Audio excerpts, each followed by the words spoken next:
इंदौर के प्राणी संग्रहालय में अफ्रीकन जेब्रा का हुआ जन्म।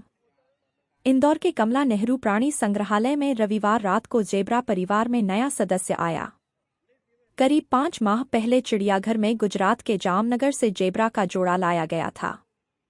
चिड़ियाघर प्रबंधन के अनुसार जेब्रा का बच्चा पूरी तरह स्वस्थ है। प्राणी संग्रहालय के अधिकारियों का दावा है कि मध्य प्रदेश में पहली मर्तबा किसी अफ्रीकन जेब्रा का जन्म हुआ है। वहीं इस नए मेहमान के आने के बाद प्राणी संग्रहालय में अब जेब्रा की संख्या 3 हो गई है। मध्य प्रदेश में केवल इंदौर के चिड़ियाघर में ही जेब्रा है। 52 एकड़ में फैले इंदौर के प्राणी संग्रहालय में करीब 1200 से ज्यादा वन्य प्राणी हैं। एक बच्चे का बर्थ हुआ है, जो हमारे जू के लिए, हमारे इंदौर जू के लिए काफी उपलब्धि की बात है, क्योंकि किसी बड़ी ब्रीड में इस तरह का एक्सोटिक स्पीसीज में बर्थ होना अपने आप में मायने रखने वाली बात है, क्योंकि बड़ा प्रेशियस एनिमल है और बहुत कम जूज में देखने को मिलता है। खुशी की बात यह है कि वो एनिमल हमारे यहाँ ब्रीड किया है और एक बच्चे का बर्थ हुआ है। एक पेयर लाए थे, अब ये 3 हो गए।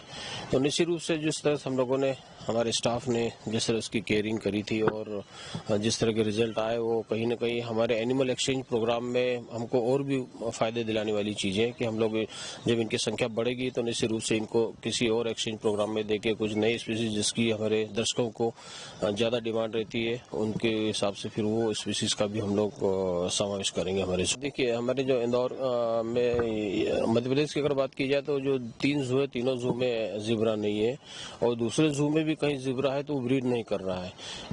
चूंकि एक्सोटिक स्पीसीज होती है, थोड़ा सा क्लाइमेटिक वेरिएशन होने के कारण थोड़ी सी ब्रीडिंग प्रॉब्लम जरूर होती है, लेकिन चूंकि हम लोगों ने उनकी उस तरह से व्यवस्था करी थी, उस तरह की क्लाइमेटिक कंडीशन इनको अवेलेबल कराई थी, फीडिंग शेड्यूल उस तरह से रखा था, और ये उसी की रिजल्ट है कि हमारा ये एनिमल, जो कि बहुत ही प्रेशियस एनिमल है और बहुत ही एक ये कहना चाहिए कि एक्सोटिक स्पीसीज में जो इसकी काफी दर्शकों में जू में डिमांड रहती है, वो एनिमल जो ब्रीड किया है और उसकी संख्या बढ़ी है, वो हमारे जू के लिए कहीं न कहीं, हमारे इंदौर जू के लिए काफी लाभदायक है ये।